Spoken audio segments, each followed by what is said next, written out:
Hello viewers, and a warm welcome to the show today. My name is Chef Andy, your host, and today we are going to be focusing on chapatis. We are of course going to also be pairing that with a very simple vegetarian stew.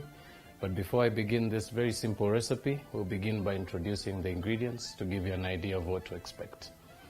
Now from the very front, you'll require one large white onion. You'll also require about 20 grams of some ginger root that's already washed and peeled. You'll also require one big knob of garlic. You'll also require 2 stock cubes and about a tablespoon of tomato paste. You'll also require some frozen vegetables. About 1 cup will do for this recipe. You'll also require some bullet chilies and some fresh coriander, some stock powder, some flour which we'll be using for our chapatis, and some salt to season that with. You'll also require some black peppercorns to crush to give it just a little bit more heat. And last but not least, some hot water which will aid you in making your chapati dough. But before we begin, we'll of course give you this chance to grab your pens and papers if you're taking notes, and we'll catch you after a very short break.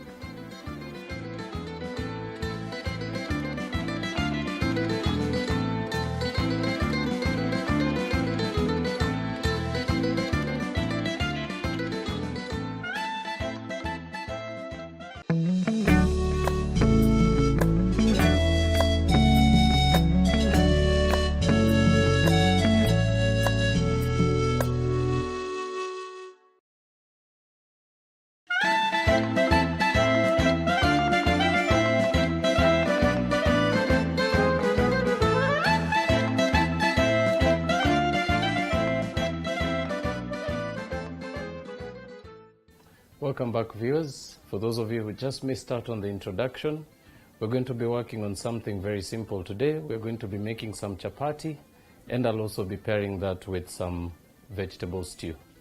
Now to begin our process, of course make some room to work in, and proceed to grab a bowl and a sieve. Remember, very importantly, to sieve your flour before you begin the process. Proceed to sift that with a sieve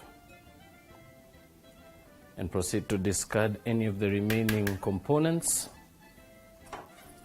Now, next up, we'll proceed to add some salt to season our flour with.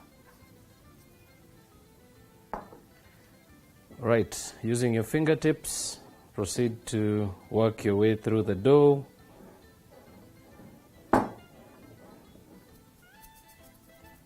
And once that's done, we'll of course incorporate a bit of some cooking oil to that. So add about 2 teaspoons of some cooking oil. I'm using vegetable oil for this recipe. And right next after that, we're going to be adding some water to that. So I'll begin by grabbing some cold water from the tap, and I'll just tamper that very lightly with some hot water from the kettle. And what you're basically looking for is something somewhat lukewarm, so it shouldn't be too hot or too cold. And you should actually be able to test that with your finger. Once that is done, we'll proceed to add just a little bit of our water to the mixture. Very important to always do so in small batches. And you can proceed now to work the dough with your hand.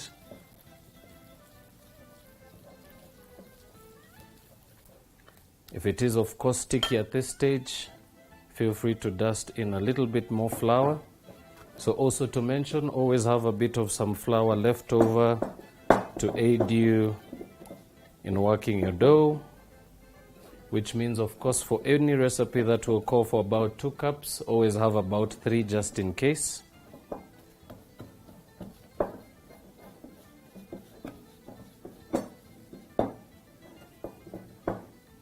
Right towards the end of the finish, proceed to rub some flour on your hands, and of course proceed to rub that very gently, and that should aid you in making sure to remove any bit of flour stuck to your fingers.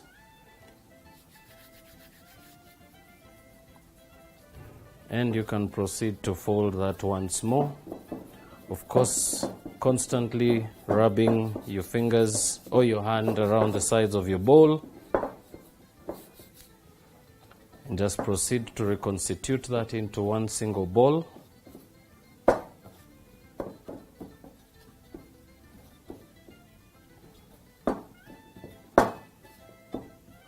Once that's done, very simply dust your hands and proceed to reconstitute that into one solid piece. And of course, at this stage, be sure to give that a bit of pressure just to make sure to remove any air pockets that could be in your dough.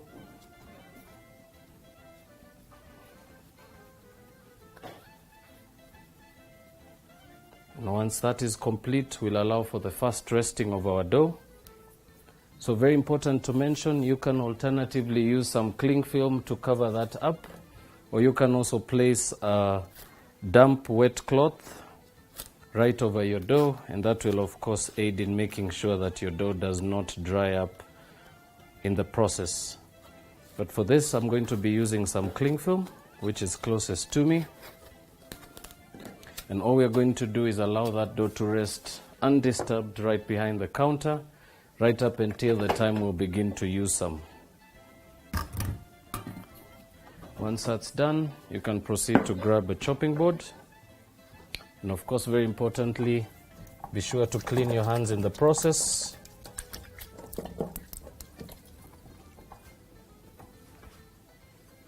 Right, now next up, we're going to begin our simple vegetarian stew.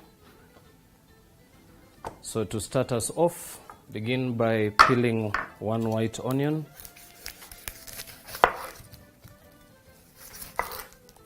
And proceed to remove the skin.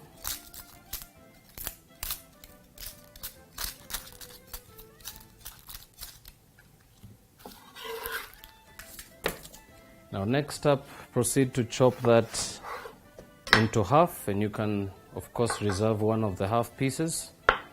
And proceed now to slice from the top, and of course once right through the middle, but of course not all the way to the end. And very simply proceed to chop that very finely.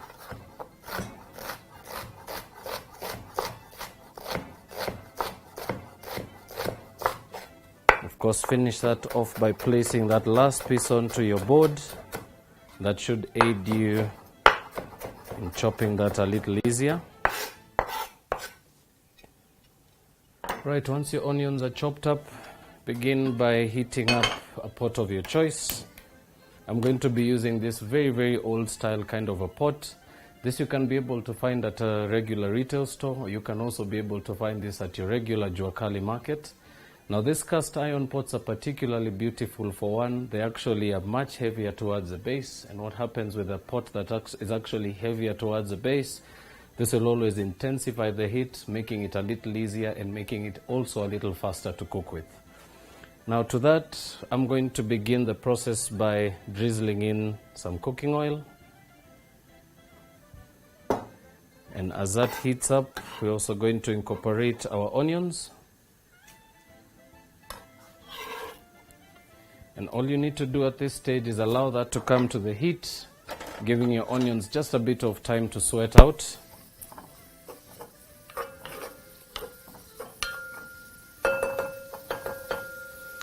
And while that continues, proceed to grab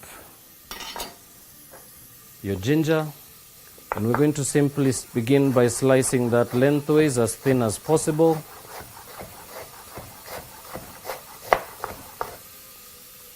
And of course, turn those to the side and proceed to chop that very finely. You can of course also use a pestle and mortar for this process.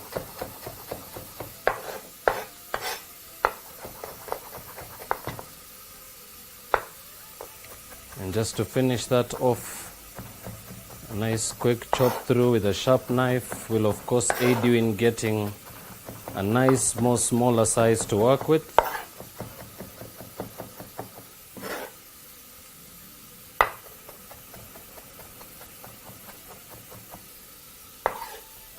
Right, once that's done, we're going to add that to the pot. So this now gives you about a whole tablespoon of some ginger.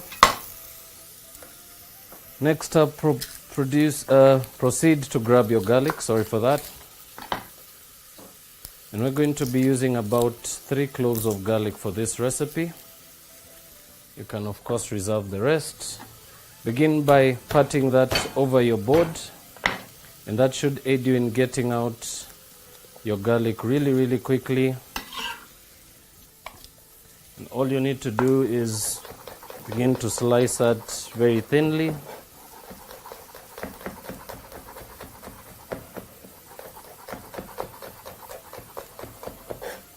Now this, you may actually want to reserve them in that size because you do actually want to have them quite visible through your meal.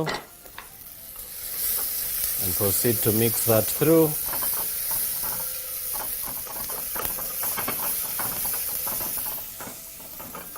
Should actually be quite hot at this stage. Remember, the handles are not quite easy to work with, so be sure to always protect your hands from burning.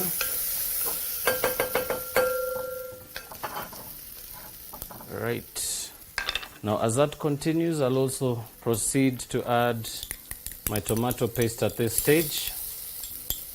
And this will basically change our consistency quite a little bit, turning the mixture into something somewhat like a paste.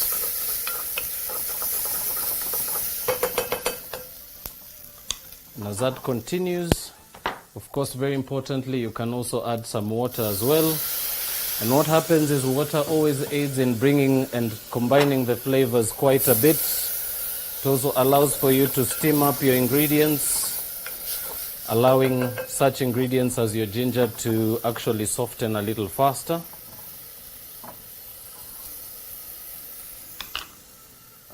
And right through that process, we'll also proceed to add in our vegetables.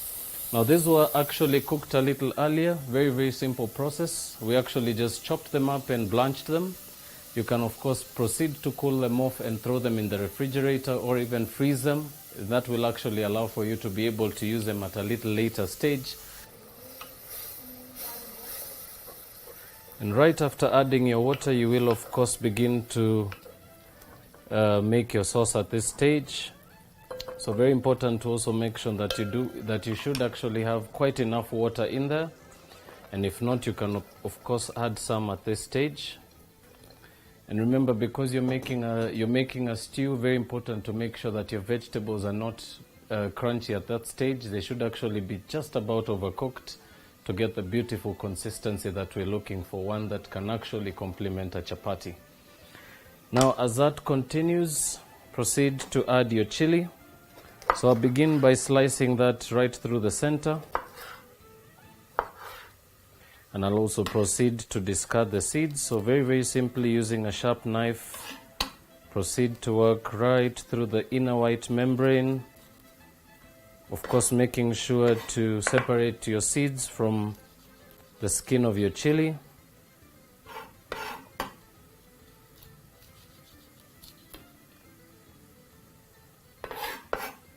And proceed to discard the rest.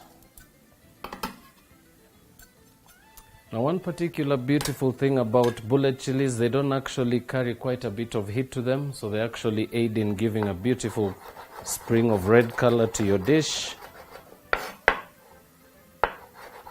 And you can of course also be able to consume them whole, of course if you're making a bit of some pickle, and they actually do carry quite a bit of sugariness to them.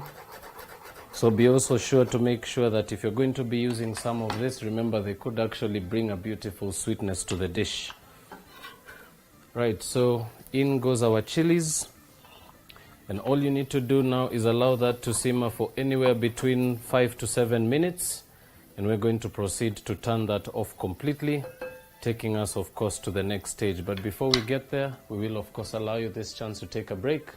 And when we do come back, I will of course take you through the process of making a very simple chapati, and we'll proceed to plating, and I'll give you also some serving suggestions. But before that, see you after a little while.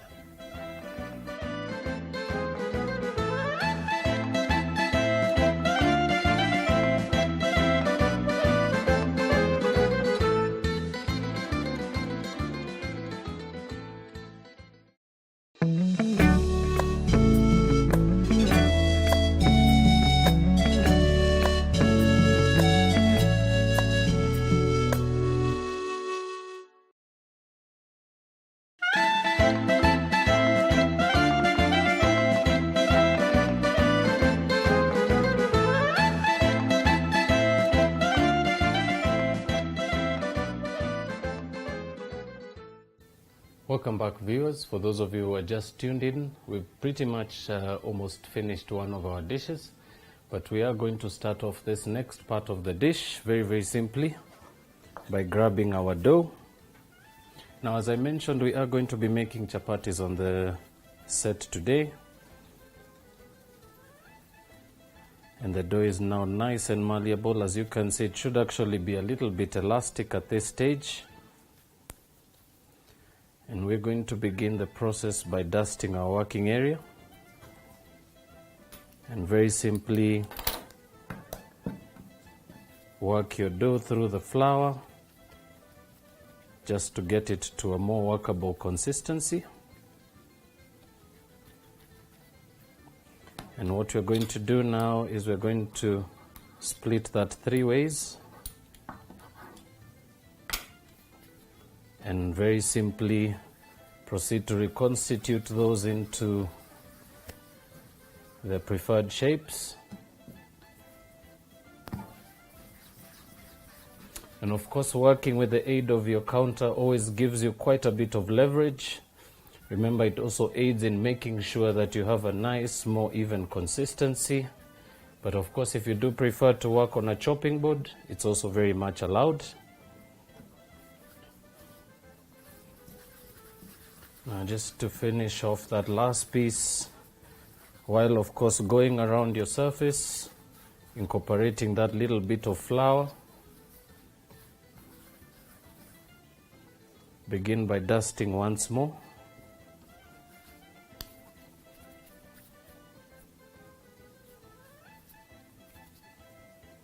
And dust your hands, of course. And last but not least, always remember to dust your rolling pin as well. Right, once your dough is completely reconstituted, I'm going to just rub off a little bit of that flour on the surface, dust a little bit on top once more, and very lightly press over the top. And you can now proceed to roll that out. Of course, turning consistently enables for you to have a more workable dough.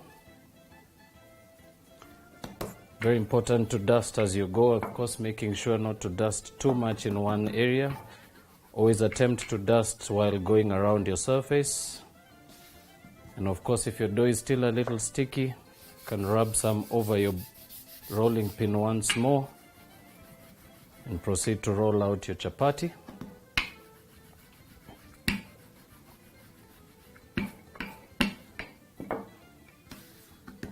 And just proceed to roll up right up until you've got a nice, beautiful size of about 12 to 15 centimeters in radius.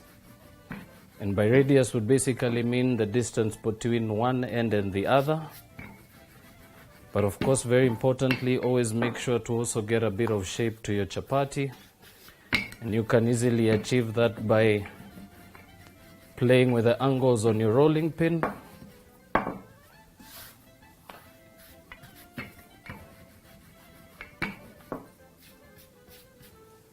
And of course, making sure that your dusting, of course, gets lighter towards the end of the process.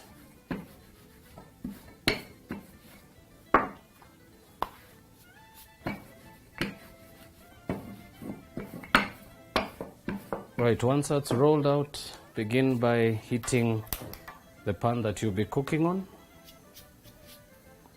Very importantly, always give your dough a bit of a shake before proceeding to add that to your pan, just to make sure you don't have too much flour on the surface. And you can proceed to do the same as you did for the first. We can add the first piece onto the pan for the first stage of cooking, giving us a bit of time to proceed to do the same thing with the other 2 pieces. So once more, flour over the top, turn that over, and you can pat that down very lightly. And of course, proceed to roll out.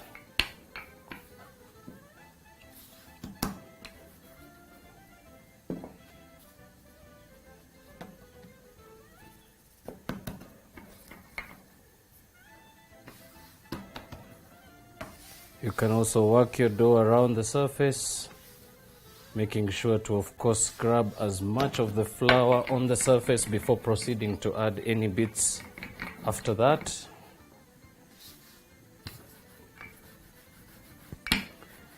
And of course, at this stage, your chapati should take about a minute to a minute and a half for the first cooking, or rather to cook the first side. One particular beautiful checkpoint that you can always watch for is the air pockets that will actually begin to swell up from the surface of your chapati.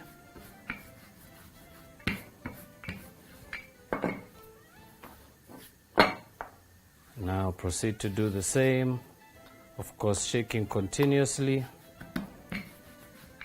enabling yourself to be able to be in control of your dough.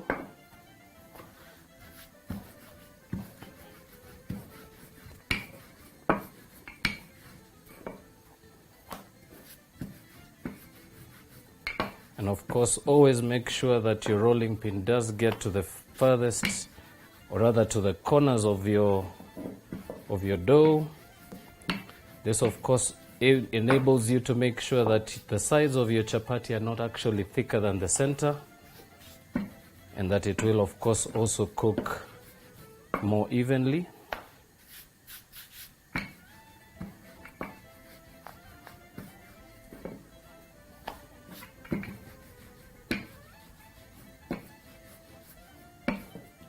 Very, very simple. Proceed to do the same for your last and final piece. Of course, making sure to check for the coloring of your first piece as well. So you can proceed to turn that over after the count of the second minute. And this particularly, as I said, is the first stage of cooking. We will of course go through the second part of cooking right after this. Remember, of course, very important to rest your dough just before you proceed. And once that's colored on both sides, you can remove, and as you can see, a nice beautiful even coloring right through. And you can proceed to do the rest right up until you get to your last and final piece. Dust once more over the top and begin to roll out.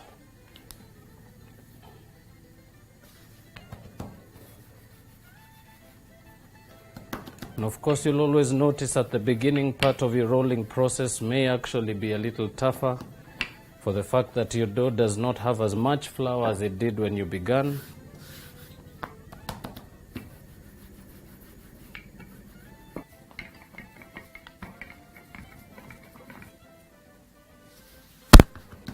Also to mention, for this recipe we have of course eliminated the use of tomatoes, but you can of course incorporate that into your own recipe at home. And the reason for that is we're looking for a more consistent stew that is actually not too chunky, and one that will actually aid in consuming your chapatis a little easier. I personally like to dip mine in a bit of sauce, so very important to mention that it should actually be a little saucy and not very dry.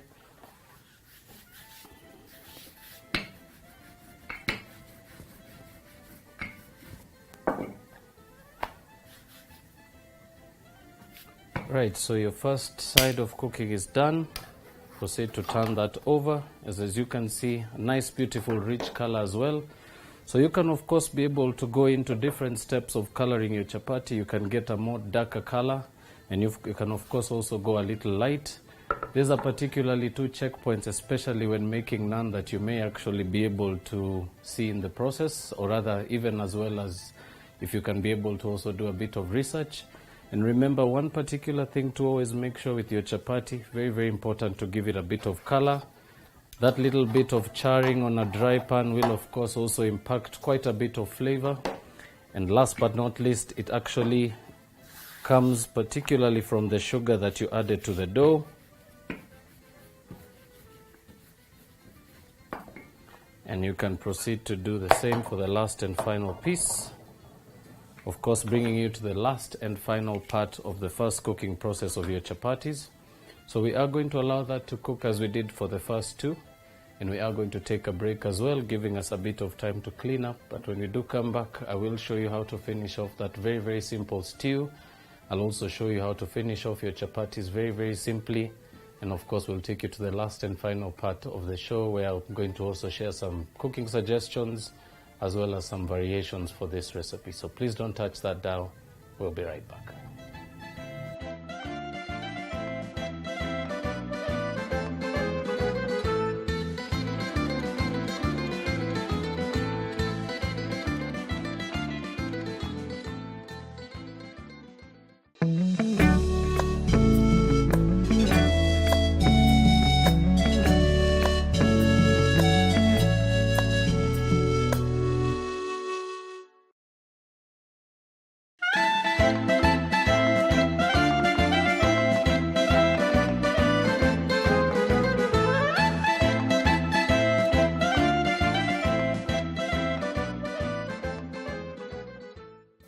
Welcome back, viewers. For those of you who are just tuning in with the show, remember you can always recap on this and many more through our YouTube page. That's BrandPlus TV Kenya. But for those of you who are tuned in, we are the last and final part of the dish. Very, very simply, our stew is already on the go. So we will begin by finishing that off first before we proceed on to our chapati. So begin by chopping up some fresh coriander, and this always adds a nice beautiful balance to any particular sauces or stews. Also brings a nice beautiful nuttiness and brings a nice beautiful harmony to the dish.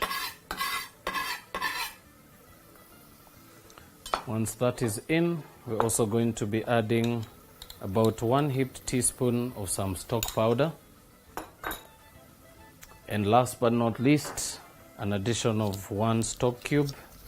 Always brings a nice beautiful richness to the dish, and of course brings a beautiful harmony all together. Now all you're going to do now is mix that through, and we'll give that anywhere between 5 to 6 minutes, right up until the cube is completely absorbed and our stock powder is completely infused. And in that time, we're going to proceed to finish off our chapatis. So using a brush, or you can also use a spoon, you can add some oil to your pan, or you can alternatively just brush your pan on the inside. And this will always aid in making sure that you actually don't use too much oil that you don't actually require. And very simply proceed to add your chapatis onto the pan. And you can pretty much just use your hands at this stage to incorporate that oil onto your chapati by moving your chapati very, very simply around the base of your pan.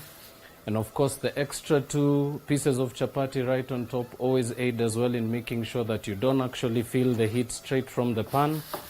And you can, of course, be able to handle them at this stage. And once that is done, proceed to turn that over. And you can, of course, brush the sides very lightly with some oil. And this will also aid in making sure that you don't have too much oil at the center of your pan. And of course, very important to always remember to oil a little bit right around the center to get a more even color. Once that's done, proceed to turn those over. And you're basically going to proceed to do so right until the very end. Of course, once more, add a bit of some oil. Now, always important to remember the piece at the top will all, of course, be quite hot, so be sure to take that out before you begin. And of course, using your hands, once more, proceed to cook as you did for the first piece. Lifting, of course, with a pair of tongs just to make sure the coloring is just right.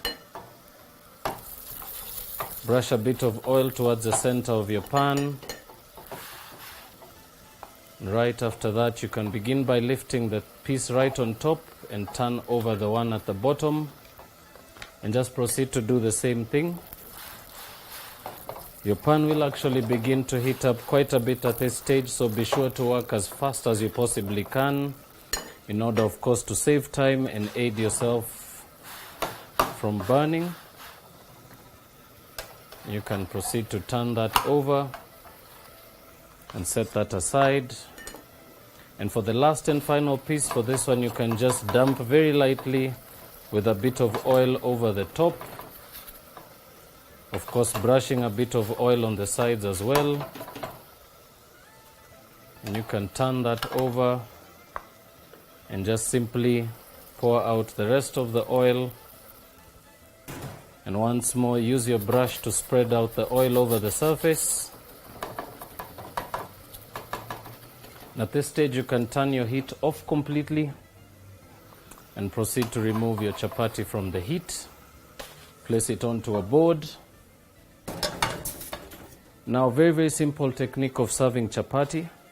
A lot of techniques have been used. You can alternatively roll it into a nice, beautiful roll. I particularly like to just chop mine right through the center. Then proceed to lift that over and turn sideways. Slice into quarters. And you can place that stack right on top of the rest. And you can proceed to slice that twice. Right, once that's done, very simply begin by lifting your chapati from the board and by aligning them in a very, very systematic format. You can proceed to lay those right over your plate of choice. And of course, that will bring us to the last and final part of the dish, which is the stew. So be sure to give that a quick mix before serving. And of course, always lift your mix as well. Always lift your mix as well, just to make sure that your stock cube is completely absorbed in the mixture. And you can, of course, turn that off at this stage and proceed to serving. So I'm just going to lift that closer to the plate. And of course, very, very simply, always begin by grabbing the chunks of vegetables first. And you can achieve that by just holding the spoon or your ladle right along the sides of your pot. And you'll be able to serve the vegetables very, very easily.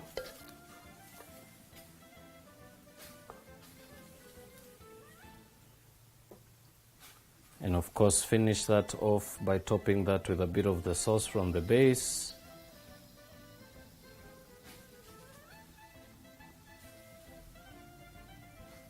And that, ladies and gentlemen, brings us to the last and final part of this dish. I do hope you've had some fun today and you've managed to pick up something new to your cooking technique. As I mentioned a little earlier, I will also share some serving suggestions. Remember, the vegetables that we've used for the stew, you can of course use your own variety. I particularly like to also throw in a bit of sweet corn. Always brings a nice, beautiful burst of color. Some beautiful green beans will also make it nice and stringy on the side. And of course, you can always alternate using tomato paste for whole tomatoes or fresh tomatoes. They are actually a little more healthier for you. And of course, it also calls for a little bit more cooking to be able to get it to the same consistency we did. As for your chapatis, you can also be able to season that in very, very many ways, which you'll be able to catch up on in our next show of this series. But for now, we have come to the last and final part where I will bid you farewell. And I will also remind you to always, or rather remember to send your queries, comments, or any particular suggestions to us. And you can be able to do so through our Facebook page. That's BrandPlus TV Kenya. But for now, I will bid you farewell, wishing you a lovely evening to you and your family. And until the next episode, God bless you and bye-bye.